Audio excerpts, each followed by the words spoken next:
I'm back here at Public Storage in Lincoln Heights, California. We're in Los Angeles. We're here at the Public Storage with Soledad Corona, who was illegally evicted by Bank of America from her home in Lincoln Heights. She's here to inspect and reclaim her property. Public Storage called LAPD. We have 3 LAPD officers and 2 vehicles here. I don't know what happened.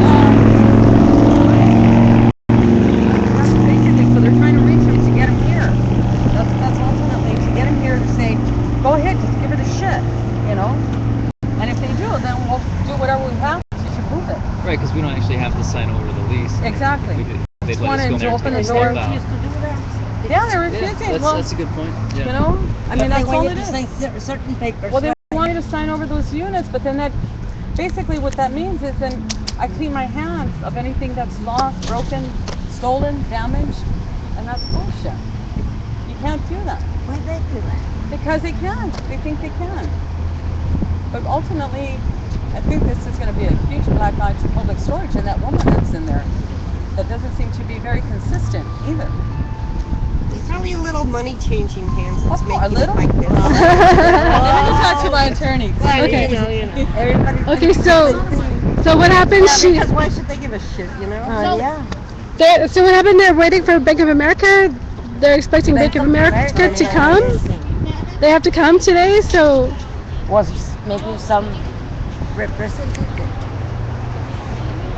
I think that one person was here earlier, but he left. He was a male. Those are the happiest cops I've ever seen. What are they so happy about? Cut it out. They've heard me. There was somebody from Greenpeace. There was somebody from So wait, do you need me here? Why not? Okay.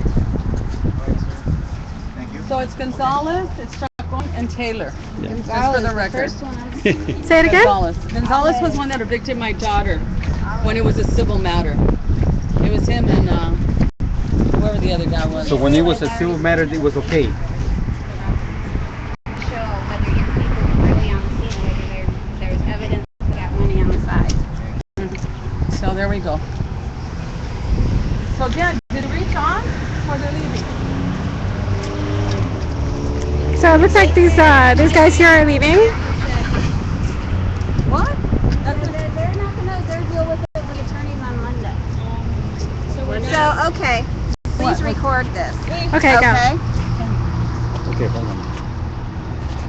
They called Mike on, who's the one that was here at 11 a.m., who requested that we be here at 11 a.m. to sign the documents, so that at least they could come back so we could at least inventory what was in the units. Mike Ons refused. I asked every single policeman that was there, which was Officer C-H-A-C-O-N, Chacon, who says he's a supervisor, badge number 5021, Officer Taylor, and Officer Gonzalez, if they would take a police report. Because we believe that Miss Corona's stolen property are in the unit. Each one of them refused. They said, no, this is a civil matter. I said, I have a piece of paper showing that the LA Sheriff's Department had a stay on any eviction. They didn't care. I have a reporter's transcript that shows the judge said, yes, you know, she has actions at law for them taking her property. They don't care. And Officer Gonzalez is this person that has always come first on the scene. And I told him, I said, you know, I've already subpoenaed the LAPD records from these prior ones, and there is no reports on anything ever showing that you guys even showed up. Again, the supervisor, and he was a supervisor of the LAPD, and he spoke for both Officer Gonzalez and Officer Taylor. They didn't care. Now I understand that it was Officer Gonzalez that evicted the family on a civil matter, Yes. correct? It wasn't an eviction. They threw him out of the home. They threw him out of the home. They said that they were going to get him for trespassing. Because he's LAPD, he doesn't have any jurisdiction as an LAPD officer to do evictions. So he threw him out of the home and said if anyone came to the home that wasn't in the home, that he would have them arrested. Which means me. I wasn't there. So her daughter was actually thrown out of home. And they locked, and they sat there and made sure no one else could get into the home so that they could lock the doors. I mean, you know, change the keys. Yeah, they locked out. Is there still security there? No. No. Is the fence still there? Yes. and they took the graffiti off the fence the other day. Did they Well, ever, as That's of good. yesterday. That's anyway. good. Yeah. did they ever give you a list of all the inventory of your possessions? No. Nothing. And they would not allow us back in the home while they were moving. They said that the property was abandoned and that's why they moved it, but we were there. She was there, so the property was not abandoned. She was there asking for her stuff as they were hauling the stuff out of the house, saying, no, you can't have it. We're taking it under the civil law that says we can take abandoned property. And she's telling them she didn't abandon it, yet they took it as abandoned property and brought it over here to public storage. But public storage says that it is customary for them to have the 7-page contract and make people who have been evicted to sign these lease agreements and refuse to allow them to change any terms or conditions in that lease agreement. And that is their business practice, Public storage. public storage.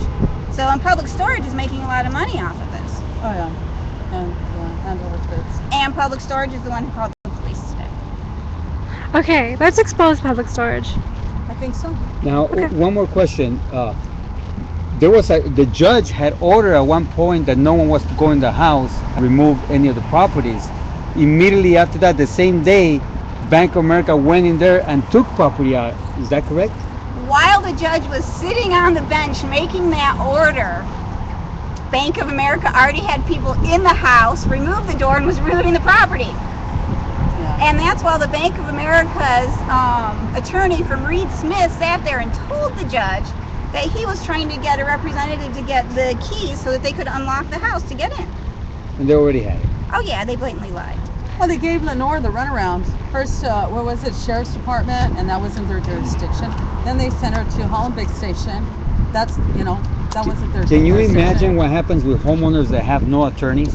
They cannot afford an attorney and they have to represent themselves?